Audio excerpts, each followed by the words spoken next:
Welcome to the More Life, Less Drama podcast with mindset expert and master executive coach, Prue Sulicich, who will teach you how to finish your first goal and then every goal using her simple, proven formula.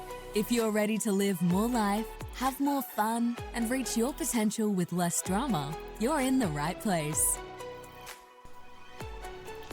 Well, hello. Welcome to the 75th episode of More Life, Less Drama. And today we're actually talking about 75. the experience of getting to 75 podcast episodes uploaded and out into the world, and how as soon as I saw this episode number pop up, all I could think of was 75 hard. I'm not sure if you have heard about this, but there's a challenge out in the world called 75 Hard, and it's where you spend 75 days in a row doing all these things. And it got me thinking about what that looks like in terms of showing up for my own business and my own goals for 75 weeks in a row. Well, it's actually been 76 weeks, because if you have been following along from the very beginning, there was an episode that I just didn't get out because of technical issues, and I just missed a week. But apart from that week, I have got out every single episode every week on a Friday. Sometimes it's been a Saturday because I didn't realize it hadn't uploaded, and have shown up literally for all those weeks doing this podcast, focusing on what this podcast looks like, focusing on what the goal is for the podcast. And look, I'm just going to be totally honest. The goal for this podcast was to just show up every week. That was pretty much what my goal was in the beginning. I had no real definitive goal for the podcast apart from create content and record content and upload content weekly. As time has gone on, I have definitely created different goals. I have a goal to get to 88 episodes by the end of 2024, which I'm on track for. And yeah, so the goal is just to show up every week. So I'm wondering, like through this conversation where I'm going to be referencing the podcast, I want you to actually think about this for your own life and think where you have committed yourself personally to achieve something and have followed through for 75 weeks running, like 75 whole weeks. That's a long time. That's 52 weeks in a year. That's 20 more than 52 weeks, almost a year and a half. This is girl math. This is how it happens in my brain. So this podcast episode is definitely my reflection, I want to call it, on those 75 weeks. And it's almost taking you through real time what that looks like. And I also want you, because I always love thinking about you and how you can get something from this episode, I want you to think about you and what your hard has been. It might not be 75 weeks hard, but what has been the hard that you have shown up to week in, week out, day in, day out, to achieve a goal, to be a different person, whatever that looks like for you. And if we break it down, it doesn't have to be a massive thing. It doesn't have to be doing a podcast. It might be something really super simple. So it could be anything like working out daily. It could be that you have walked around the block for 5 weeks straight. It could be that you're reading every day because you are a reader and you want to be a reader and you want to read more. Maybe you're picking a specific day of the week to do your cleaning day, and you're like, every week I'm cleaning the house to reset so I can start the week fresh, whether it be a Sunday or a Monday or whatever the case may be, but you've showed up to clean every week just like you said was going to be helpful for you. Maybe you are a writer and you haven't been writing, and you have spent weeks writing. You have said to yourself, every week I'm going to be writing for 2 hours. And 2 hours every week you have been sitting down and writing just as a writer would. There are so many things that you could put in this category. It's not just huge things. It's not huge achievements and accolades. Remember, we are ordinary people. Ordinary people do ordinary things, and they make our lives extraordinary. We can't start and achieve those big things if we undermine all these small, ordinary things that are making us become the person that we want to be. Because the truth is, committing to something like this over a long period of time is more about who you are becoming in the process, not particularly the how. Like, the messy middle is not where it's at. It's about who you become in the process over what you have done. You see, I have become a podcaster in this process. I'm still not completely sold on that term. I don't feel like a podcaster, like I'm not embodying the result of podcasting for 75 weeks and saying that I'm a podcaster. If you bumped into me in the street and asked me what do I do, I would think that podcasting is on the lower end of the scale. I've actually got a friend. She reminds me that I also have a podcast because I talk about other stuff, and she's like, you need to say about your podcast. And I'm like, oh, that's right. I've got a podcast. So I'm still marinating in the idea that I'm a podcaster.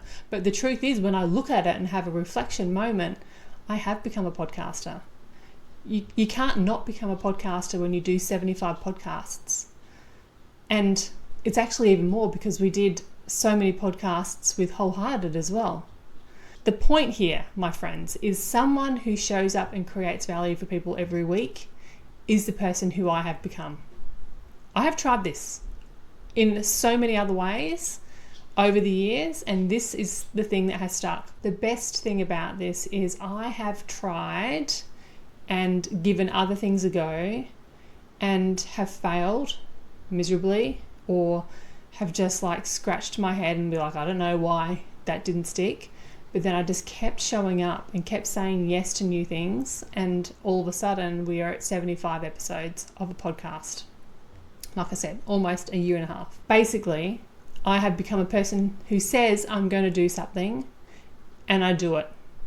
And that, my friends, is the biggest result for me.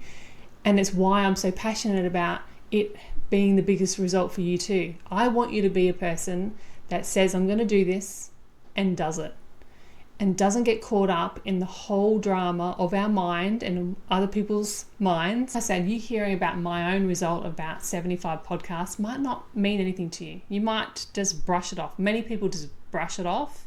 I'm sure I brushed off plenty of people's results as well. Not meaning to, but it's just how we are. We're very self-focused. So I just want you to hear that this thing for me is not about the podcast particularly, but it's about the person that I have become in the process. And I want you to understand that it's the value that it holds for me. So when you're doing something, it doesn't matter what anybody else says, it's the value that it holds for you that is the reason you show up to do it. Because I want to be the person that shows up without so much drama. P.S. There's been a lot of drama, but it's a practice of not being in so much drama. So this is me being an example of what is possible for you. And that, my friends, is basically the reason I do it mostly. I want to be the person that is leading the way. I want to be the person that says, hey, come this way. It's actually quite cool over here when you master these things. And it is about mastery. It's about self-mastery. And that is where it's always at. It starts as, what do you want to achieve in life? You individually, not what society says, and then going after that and failing and falling down so many times and deciding that you are continually going to get up and keep trudging through and figure out what sticks. And as it turns out for me, as something to add value to the world, my podcast is something that has stuck. And this milestone of 75 episodes is definitely a turning point for me. So I am going to give myself this moment to congratulate myself on my 75 episodes and that I am on track for 88, and just relish in it for a moment. No one else understands it. It's just for me. And that's the point. We don't need to be validated by everybody else. It's literally for me. The whole point of this is so you can find your turning point too. I don't want you to give up just before you hit your diamonds. I want you to keep going, keep figuring it out. So I want to take you through this process today of how I did it. How did it happen that I got to a point in my life, in my career, that I am now a person that follows through on things? that says I'm going to do this, and yes, it's going to be really hard, and I'm going to do it, and I just show up. So it's like a stark difference of somebody that never followed through to somebody that does. And I tell you what, it feels really great to say that out loud. And I'm just going to create a quick side note here. And I do this because people might be listening from different perspectives, and I want to bring you into the perspective that I love to help people with. And I need to make the point here that I'm talking in the context of personal goals, things that you want personally. Because the truth is, I would always follow through, always, when it was for somebody else. And even though this podcast on the outside might look like a business goal, my business is me. Like, this is literally a personal goal. And it's categorized as personal in my eyes. It's not a business goal at all. Because look, the podcast is super difficult. It's very vulnerable. It's me stepping out my comfort zone. And it's not a business goal for me. Because if this was for someone else and I was being paid to do this, it would be guaranteed done. But because it's for me, the way that I used to work in the past was that if it was for me, it would just, lose momentum super quickly when life and usually other people, the things that I needed to do for other people got in the way. So this is something that is huge. It's a personal goal, and I want you to bring that back to yourself too. Because if you go to a job and you excel at your job, it's fantastic, but do you do that for yourself as well? Do you hold your own personal aspirations as high as somebody else's aspirations? And usually the answer is no. Usually we excel at our jobs and our careers and our home lives for other people, but when it comes to our own personal goals, we get really flaky, which is why I created the Finishers Club, and it's why I created this community of people, because I see people doing this all the time. And I want you to be the person that shows up for you first. The whole content of this podcast is like more life, less drama. The life that I want you to live is yours. I don't want you to be living somebody else's life more. I want you to live your life more. So I just need to make that side note. This is for personal goals. I have been a person in the past that have always showed up for others, but it was myself that I always let down. And I made a decision that I'm not going to be that person anymore. And I hope you can do and make that decision as well. Okay, back to the how. So how did I go from being a person that never followed through on my own personal goals to somebody that has reached 75 episodes of a personal goal? You would have heard me say it before, and it's not going to be any surprise. And that is that, firstly, the bare bones of it is that it started with a decision. This decision actually came way before the podcast. This decision came most probably when I started my coaching business, and then I've just been trying to figure out the process ever since. And I keep saying yes to things, and even though they might fail, I keep saying yes to the next thing. And it was the same for this podcast. I had an idea and I literally ignored it constantly. I was like, what a ridiculous thing to do. Like, who am I to do or have a podcast? I can hardly complete a full sentence, let alone create content that people would understand or even be helped by. I did keep listening to that voice. Oprah Winfrey calls it the whispers. It's an idea that sits with you, and instead of just brushing it aside and forgetting about it completely, it just keeps knocking on the door, and you allow your mind to maybe open the door occasionally and see what's inside, and then you might close it again and it's too scary in there. But then over the past 4 years from my coaching business, I had started to experience a new side of myself. And that side of me was that I love to teach. Who knew? I had no idea that this side of me ever existed. So I allowed myself to witness that in a new way. That was basically how it started. It was so interesting, and I recommend that if you want to do this, it really helps to be curious opposed to brush things off really quickly with cynicism. So curiosity is definitely opens the doorway a little bit more. As I said yes to many things that I would normally say no to, like the beautiful Wholehearted podcast that I hosted with my beautiful soul sisters, Tanya and Donna Lee. And that gave me even more insight about myself and actually built my courage and confidence a lot more than I even recognized at the time. So once those whispers or those signs to do a podcast kept coming in thick and fast, the first thing that I had to do was make a decision. And it was a tough one because I was already hosting Wholehearted. I really wanted to do this for myself, but I didn't actually know what that would look like, how I would fit it in, and all the logistics of that.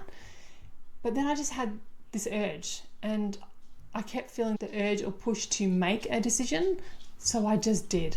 And even though you might not be ready, it's important to make a decision when it's happening, like when all those things are like, you almost feel weighted down by having to make a decision.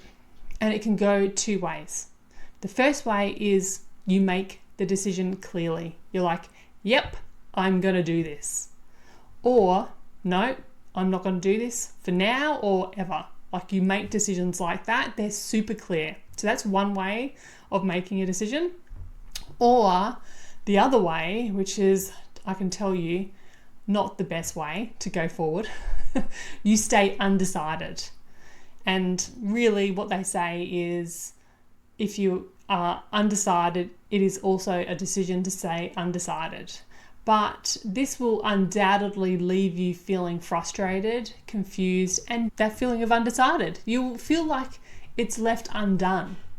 So they're the two ways that it will go. You can either be really clear with making a decision, yes or no, or you can stay in that space of, I'm not sure, and let things ride out. And I tell you what, that space is so much harder to be in than dealing with what you have decided clearly, either it be a yes or a no. So this is the moment it all begins. Making the decision to go after something starts right there. It starts with making a clear decision. And look, when I was writing this, it's like I could go off on all different tangents here because there is actually even a process behind this process as well. Behind the process of making a decision is a process. But I'm going to save that for another day because that is definitely a tangent. And sometimes you just need to make a decision from absolute knowing or trust. And that's what I did with the podcast. And I know it's no great, big, huge decision. It's a commitment, but it's not life or death or massive. And let's be honest, most decisions aren't life or death or massive. They're just like tiny blips in the radar, but we make so much drama over it. It doesn't have to be that dramatic. We can just be like no or yes and then just get on with things. But when you do make a decision, what I know for sure is that it fills you with courage. It puts your feet on the ground, like it weighs you back down to earth and you're like, okay, cool, what do I do next? And then once that decision is made, guess what happens? The hard work begins. That's what happens next. Work is what happens next. And this is what it looks like to work on a goal, to work on making that decision that you made either into fruition or not. Even if you say no to a decision, you have other things going on and then you have to make those work because whatever decision that you made, I'm sure there's like some counter decision. So the work follows and it is work and it is hard work, hence the 75 hard challenge. So what's part of the work? Let's just take a brief look at this. Part of the work is showing up to follow through on your decision. There's no way of getting around it. I couldn't just say, hey, I'm going to make a podcast and, by December 2024, I'm going to have 88 episodes out into the world and not do anything. I then had to literally create lists and ideas and pick names and figure out what content I'm going to create. How am I going to edit this thing? How am I going to get it out in the world? What's the easiest way to do this? What day am I going to release it? All there's like mini decisions amongst your big decision. And it requires you showing up. It requires you showing up and actually doing the work to get that done. Then the next stage is that holding the tension long enough so it becomes the normal thing to do. Some people say it's 66 days. I've heard that really often. I actually just read the book, The 5 a.m. Club, and he repeated that. It's 66 days to make anything a habit. And, well, look, let's just do some more girl math. If it's a daily thing and you do 66 days, that will put the habit in place. Therefore, I'm guessing that if it's weekly, like a thing that you do weekly, that means 66 weeks is how long you have to do something for it to be a habit. Well, guess what? I've passed that. I'm 9 episodes past 66 weeks, and therefore maybe it's a habit already. And it actually feels a lot easier to do. It feels like the normal thing to do, to be thinking about a podcast episode, to recording an episode, to creating the graphics for the episode, to figuring out the show notes and what links do I need and what guests do I have in the future. It feels normal now to be thinking about a podcast. Back on week 1 and 2 and 50, maybe it felt hard still. Like it felt like it wasn't a normal thing to do. Actually, I totally believe that's what it felt like. It felt like a surprise every week. It felt like, oh shit, I've got this podcast to do. What am I going to do this week or next week? So it's really important to understand that maybe this 66 time period is actually correct. And then you have to just hold it long enough to get there. Most people just don't hold it long enough. One of my clients actually congratulated me because we were talking about showing up for things and getting things done. And he said, well, congratulations, you are in the top 2% of podcasters. I was like, what do you mean? He said, well, only 2% of people that start a podcast get past 20 episodes. And I was like, really? Is that really true? And he said, look, it's something like that. Don't quote me on it. But it just made me think, it's like, yeah, you have to hold the tension long enough. And if that for podcasting weekly, if that's 66 weeks, you've got to manage your mind and manage your emotions and manage your brain and action to get the result that you want. It's no small feat, that is for sure. The next thing you have to do to reach this is to align your identity as someone who follows through. So way back when I started, I knew that this was the thing that I was searching for. I was searching for a way and a vehicle, I suppose, to help me become the person that says what I'm going to do and then follows through with it. And even though I failed a lot along the way, the podcast has been the thing that has stepped me into this identity, because I do align as someone now who follows through. It's actually what the Finishers Club is all about. And inside the Finishers Club, I call it the Finishers Mindset. It's about creating your identity about becoming a finisher. And I love it. I think it's fantastic. And I've literally gobbled up my own words and my own teachings because I have become a finisher myself. Fantastic. The next thing is learning how to fail forward and failing fast, which means problem solving obstacles along the way. And for my podcast, believe me, I have learnt so much new tech along the way for this podcast. I have had so many tech issues. I'm sure my whole neighbourhood would most likely hear me yelling at my computer on various occasions. And I'm sure my husband's like, oh, where can I go when Prue's having a tech meltdown? I have to problem solve these things. You can imagine if I just got to the first obstacle and the first thing that I was using didn't work, or I didn't know how to use it, I would just throw my hands up in the air and be like, oh, well, I suppose that's not going to work. No, I've literally failed forward. I've tested things out. It's worked sometimes, then it didn't work the next time, and I've got to problem solve it. I've got to spend time. It's like so much time figuring out technology. Yet here I am at 75 episodes, knowing really quite easily how to use my tech now, even though it does still fail on me occasionally, but for no fault of my own, not fault of user capability, but just technology fault. There's been so much failure. There really has. And I tell you what, every single time something really hard happens, I'm like, oh, really? I've got to problem solve this again? Yet I do, because I know that failing fast and failing forward is the only way to go. And then lastly, the how of becoming a person that you want to be and crossing the finish line of your goal as it looks right now is about tracking and measuring the tracking is super important. And again, this doesn't have to be complicated. For me, the metric of producing the podcast weekly was pretty easy. It's basically, am I uploading or not? If that's the only thing. And I had one glitch that I didn't upload, and one episode also that I repurposed, a wholehearted episode, and put in to my own podcast because something came up. But that's me problem solving and just tracking what that looks like. There are also many other measures that I could use. I'm now at the place where my brain is like, okay, what's next? We've done 75 episodes. What does the next part of this podcast goal look like? And for me, it's things like streaming. How can I increase my listenership? What are my notes like? Can I make better show notes for the show? And I definitely know I can, because I've been just throwing stuff together last second. What about my guests? Can I up-level my guests more? Like, who do I really want on the podcast?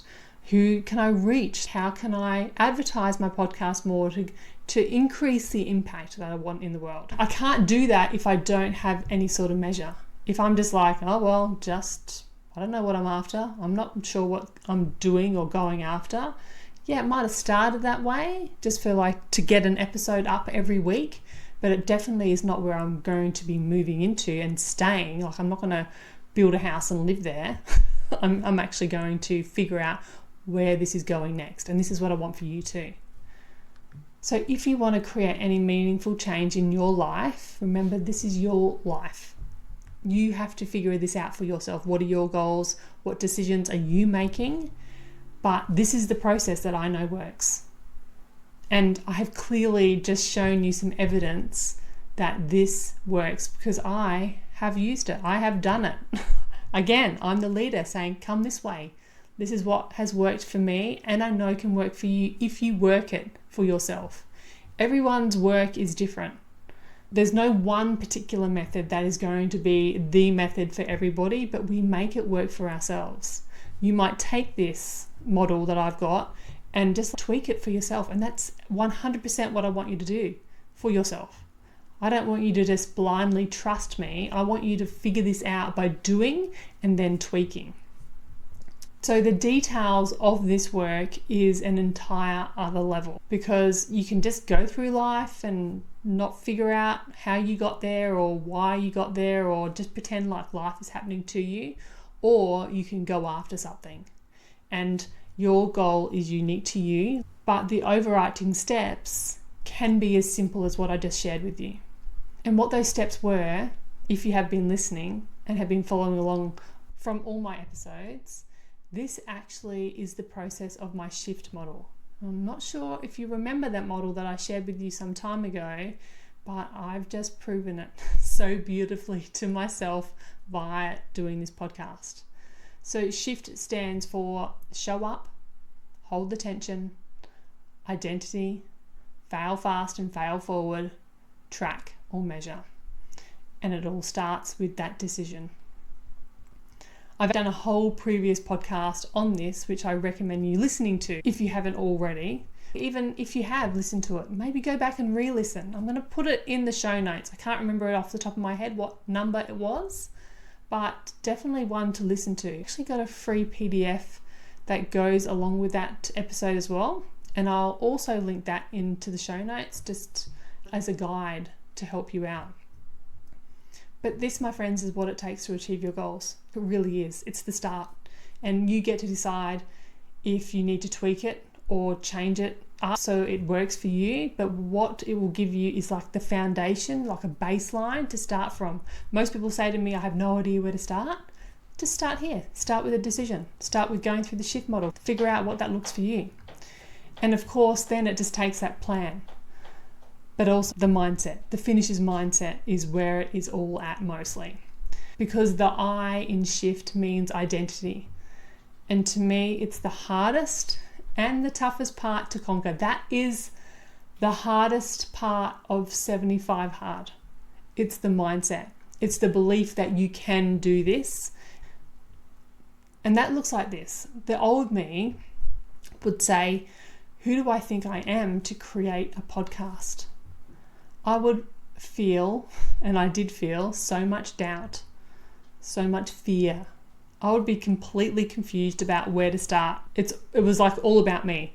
Everything that I created for the podcast when I was in those fear and doubt emotions, it's because it's all about me. Can you feel that yourself?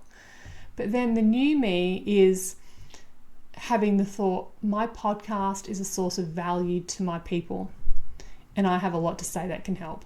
See how it really steps me out of being me orientated to service about others.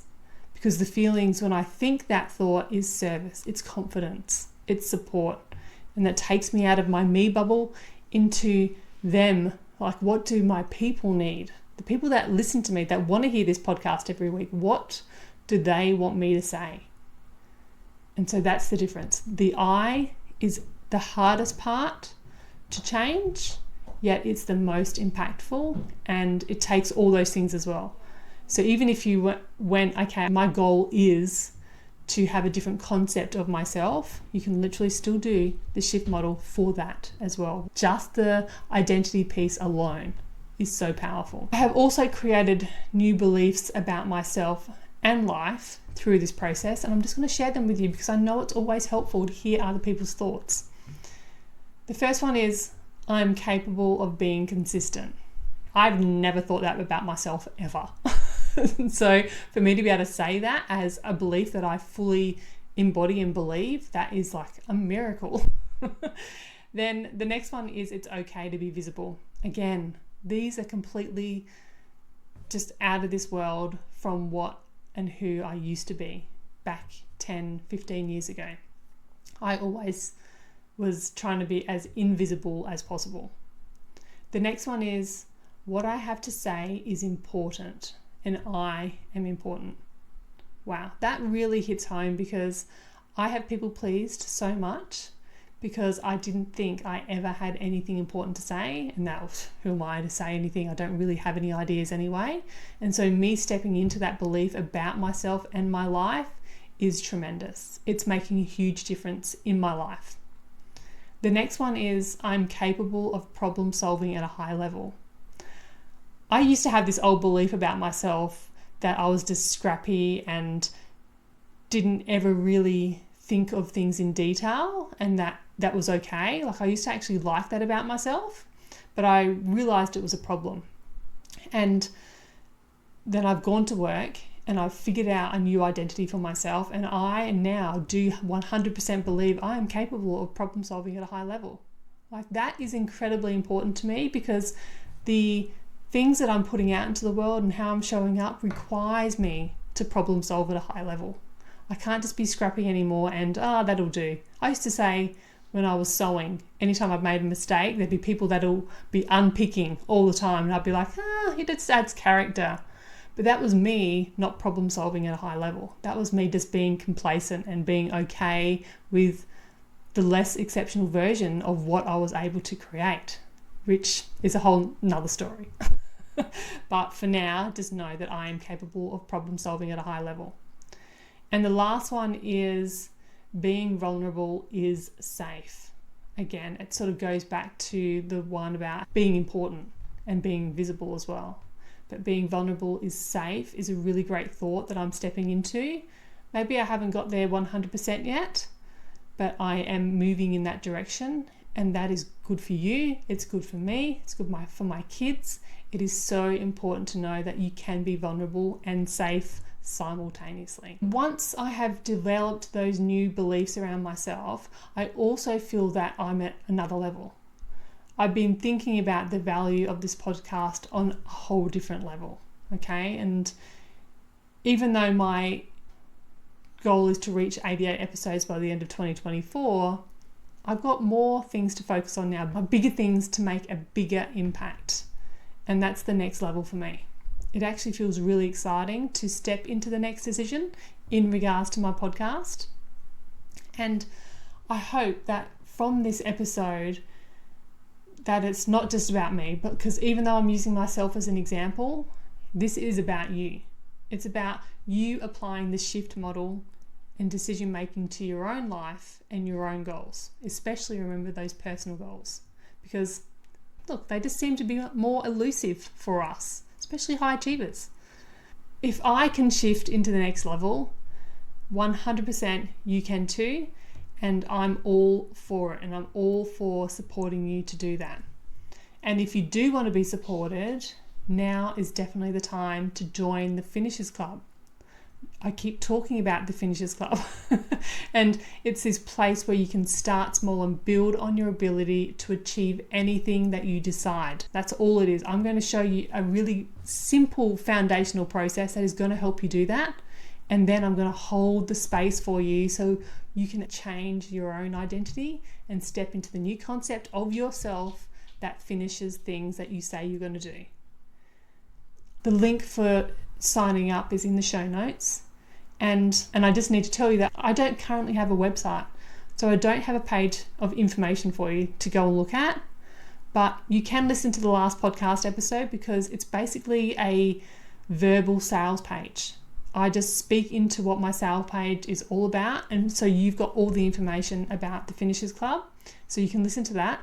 And if you really want a conversation even with me, you can just jump into my DMs. I'm happy to have a conversation with you in the DMs, or you can book a consult and we can discuss it more on the phone or on a Zoom call. Maybe it's a walk and talk phone call, and I can give you more an understanding if the Finishers Club is right for you.